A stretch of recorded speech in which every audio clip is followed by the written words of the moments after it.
Okay, good morning, good afternoon, and welcome to this multi-location meeting of the Democratic Services Committee on Monday, 22nd July. I am Councillor Saifur Rahman, and I am chair for this meeting today. Please could you ensure that your phone are switched to silent for the duration of the meeting. In addition, when asked to raise your hand, if members who are virtually viewing this meeting could raise your electronic hand, and for members in the chamber, just raise your hand. We don't have any members today in the chamber. Just to make you all aware, today's meeting will be recorded. So if I now move on to the agenda item 1, declaration of interest. Are there any declaration of interest? If members have any declaration in relation to any report on today's agenda, can you please indicate now? No, I can't see any. Sorry, there is one. Councillor Sonia, please.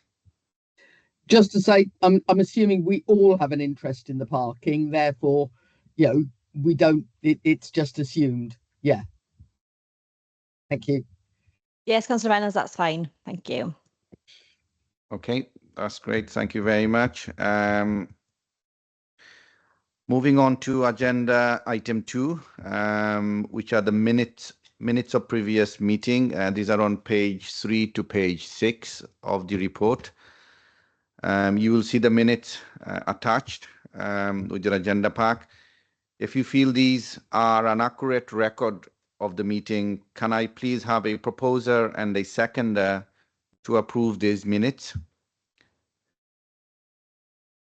Happy to propose, Chair. Okay, so that's Councillor Rogers proposing. Happy to second. That's Sonia Reynolds, second. Thank you very much. If members do not indicate to the contrary, then I take it that these minutes are approved. I can see no indications to the contrary, Chair, so therefore those minutes are approved. Thank you, Stacey. Thank you, members. Okay, so now we move on to item number 3, members' car parking scheme. This is for decision today. I'm correct, innit? This is for decision, innit? Yeah. Yes, it is. Sorry, yeah. So I'm going to hand you over to Stacey first, and then to David Griffiths. Stacey. Thank you, members. So we have Dave Griffiths in the chamber with us today to take us through the detail, but just a little bit of a background for members as to why this is in front of Democratic Services today is because Democratic Services Committee have the responsibility for taking through all things in relation to member support. So the background to this is the member and staff car parking policy was always considered together and recently went to personnel for approval, and the member element was approved there. But in hindsight, that's not the appropriate way to approve member related policies, so we revisited the policy and split the member element out of the staff and member car parking, following feedback that members' car parking requirements are obviously quite significantly different to staff, including your constituency work, weekends, evenings across the county borough. So it's been pulled away from that and now rests with Democratic Services for approval. We had feedback from members and has gone through the political groups for a bit of informal feedback. So Dave will take you through the detail now of what the member car parking policy looks like, and that's why it's in front of you today, Chair. Thanks. Thank you. David, over to you. Thank you, Chair, and good afternoon, members. Essentially, the car parking scheme has got 2 options in it, as you've seen set out in the report. But it goes back some time where we originally had a member and car parking scheme introduced to the authority. And it was originally around trying to support the forward financial plan of the authority back in the day, and that continues to be the case. But essentially, the 2 options here are a paid scheme, which the members had access to pre-COVID, and a scheme that would also be the second option is a scheme that would allow members that didn't want to buy into the paid permit scheme, which would afford them the same access to the civic offices and the car park here at Port Talbot Civic, the same as the members, the same as the staff currently have access to. So essentially, members, the scheme would allow you access in the paid scheme, which is proposed to be £250 per annum, which will give you access to all pay and display car parks 7 days a week. Whereas the unpaid scheme, if members opted that they only wanted to access the car park during Monday to Friday working hours, then it would be free, but it would be to limited car parks, i.e. Port Talbot, Neath, the Keys, and the car park here at Port Talbot behind the barrier control system. Members opt in for the option which would be free of charge. It would mean that if members had duties that they needed to attend to at weekends, then they would be required to pay in the pay and display car parks and recover that cost as an expense through the iTrent system. Just so that members are aware, then that would be shown as a member expense that are usually published, is my understanding, annually. So in principle, it's pretty straightforward. Two options are there, and the proposal today is for members to have that information, to take a decision around it. For those members that are already in the scheme, you wouldn't need to do anything in terms of registering permits. That's all in hand. That's all we would ask, is that members let the Democratic Services team know whether you wish to be in the pay scheme or whether you wanted to be part of the free scheme that would operate Monday to Friday, and to just confirm that via email to Stacey and her team. So I'm happy to take questions, Chair. Okay, thank you, David. Members, you can see the report. It's in quite detailed report. So what I'm going to do now is I'm going to open. I'm going to leave you to ask any questions then. So if you have any questions, then please could you indicate? Okay, I can see there's Sonia and Peter. So can I ask Sonia first, please? Thank you, Chair. Just clarifying, Dave, Appendix A indicates that it's 6 a.m. to 11 p.m. in the multi-storey car parks. Is that what we'd have access to, or is it only working hours?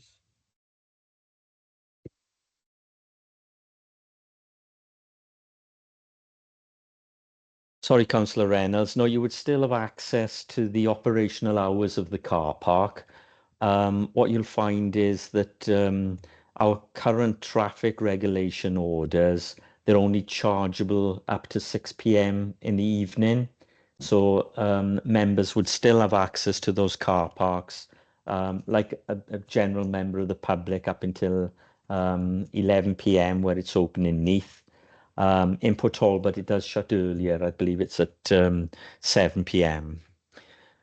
You can tell how often I use them in the evenings, Dave. Thank you. Yeah. Okay. Can I ask Peter? Can I also ask, I know there's no civic office there, but I quite often end up doing things at Pontardawe Arts Centre.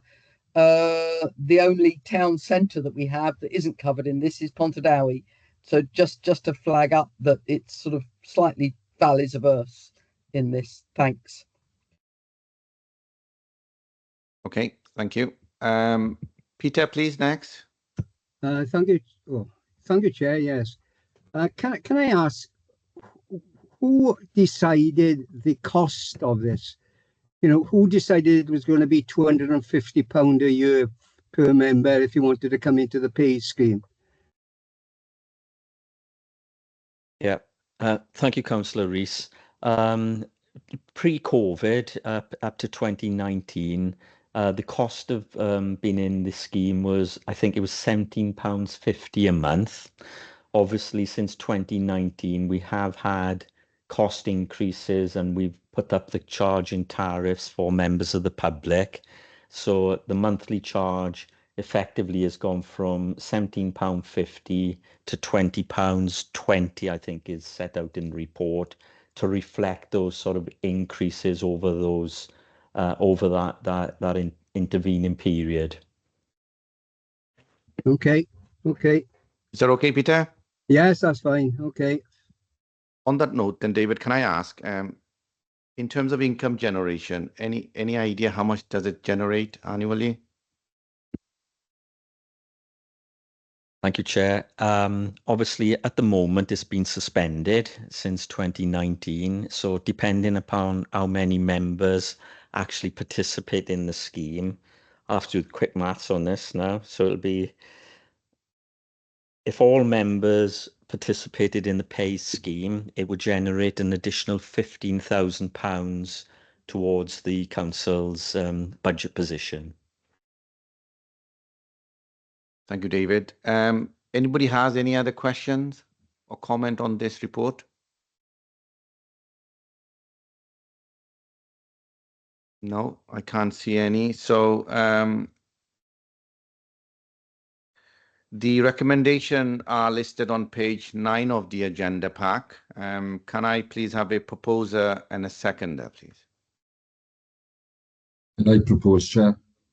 Thank you. That's Councillor Mike Harvey proposing. Can I get a seconder, please? Happy I'll to second, second. Chair. Oh, okay, good. Oh, Sonia. Okay, brilliant. Thank you very much. Can members please indicate if they wish to abstain? Chair, I can see no abstentions. Okay, so members, if you do not indicate to the contrary, then I will take it that this recommendation is approved. And I can see no indications of contrary, Chair. Therefore, that recommendation has been approved. Thanks, members. Brilliant. Thank you very much. Moving on to then agenda item 4, which is a verbal update on the task and finish group progress. I'm going to hand this over to Stacey. Thank you, Chair, and apologies, I'm a bit remiss. I should have explained at the beginning of the meeting that Craig Griffiths, Head of Legal and Democratic Services, is actually stuck in Gran Canaria at the moment due to the global IT outage position. He was due to fly home on Saturday, and I believe he is en route at the moment, but he's not here today, so I'll just be presenting this in his place. So apologies, Chair, I should have said that at the beginning. So just a bit of a verbal update on the 2 task and finish groups that the Democratic Services Committee initiated back in April time now, I believe. So thanks for those members who have participated in the handling, harassment, abuse and intimidation groups, which we held 2 sessions on. And for those that attended, I think they were really worthwhile sessions. We had a great deal of input and debate and discussion in those sessions. And we've really got some tangible things that we can take forward. Unfortunately, due to the announcement of the general election, our timetable for the Diversity and Democracy Task and Finish group was a little bit scuppered because we had to delay and move and change things. We had hoped to hold the 2 sessions before the August recess, but time went against us a little bit. So the proposal is that we're going to work through the outcomes of the first Task and Finish group into handling harassment, abuse and intimidation, and then hold the Diversity and Democracy sessions following the recess. So I just wanted to update members on that today, and apologies, we haven't made as much progress with the second area that we hoped for, but we do plan on concluding both by the autumn and bring back to this committee and then council some tangible things that we are really planning on making a difference with. And I think that's probably the timeline, Chair. So I don't know if any members have any feedback or anything that they'd like to update with that, but just asking permission today, if that's okay, as a way forward for those task and finish groups, Chair. Thank you. Thank you, Stacey. So members, you heard, do you want to comment or anything?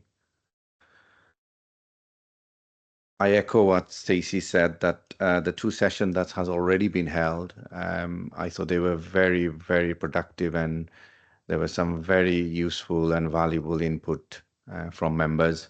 And I look forward to the two other sessions in the near future. If you don't have any comment or anything, then I'll move on then to item number 5, agenda item 5, forward work program consideration. Who's taking this one? Is this Pam or is it? No, me. Okay, yeah, okay. Thank you, Chair. Me again. So this is the first meeting of the Democratic Services Committee following the AGM. So as standard, we consider the forward work programme for yourselves for the upcoming civic year. So what you'll see from pages 25 onwards is the proposed forward work programme for the committee. As you know, you are statutorily obligated to consider most of what's on there. And we've updated then things that we've chosen to look at, and you'll see the updates from the task and finish groups then, as we've just mentioned. We have put an extra meeting in September, which you'll have noted has gone in your diaries just because of the workload of the committee and in terms of practicality, because, for an example, we have to annually survey all members. So it was practically timing, well, when Democratic Services Committee will approve that draft, when we will have the feedback, when we'll be able to action the outcomes, etc. So you'll have seen an extra meeting go in September, and what you can see in front of you then is the proposed business for those meetings. As always, the forward work programme is not set in stone, so welcome any feedback from members on any topics or timings, but it's just for noting today, and that's the planned business for the committee for the upcoming year, Chair. Thank you. Okay. Members, do you have any further, anything further to add?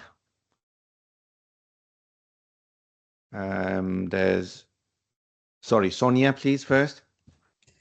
I am obviously quicker off the button than Peter is. I just wondered whether it's relevant. I was looking through trying to find which regulatory committee or other committee has the oversight of the review of scrutiny and the democratic processes of the council, and I wondered if that was appropriate to come here, because I have concerns that we have, it ought to go before a regulatory committee. There ought to be wider consideration than just the ad hoc chairs and vice chairs committee looking at it. Tracy. Thank you, Chair, and thank you, Councillor Reynolds. That's really relevant because obviously the scrutiny model, we committed to reviewing that within a particular period. There was a council decision, so as part of that council decision, a review will go back there. But you're quite right, that also falls within the remit of this committee, so we can, I'm more than happy to schedule that in, and we can think about the adequate times to do that. That might be a September, November one when we think about the time frame. So thank you for drawing that to my attention. It will be council, but we can also bring it here. So thank you for that. Thank you.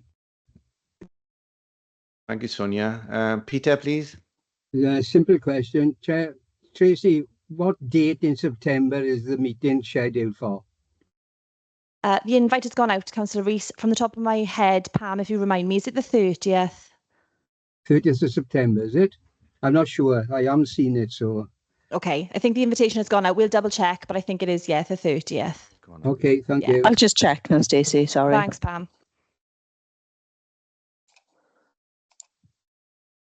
Sorry, members, if you bear with me. Yes, it is the 30th of September. It's at 3 o'clock. 3 o'clock. Yeah. Oh, lovely. Thank you very much. No worries. Thank you. Okay, thank you very much. The next item is agenda item 7, urgent item. I have no urgent items today. So this just leaves me to say thank you very much for attending today. I know it's been a very short meeting. So thank you all for attending. Have a lovely day. Thank you. Thank you.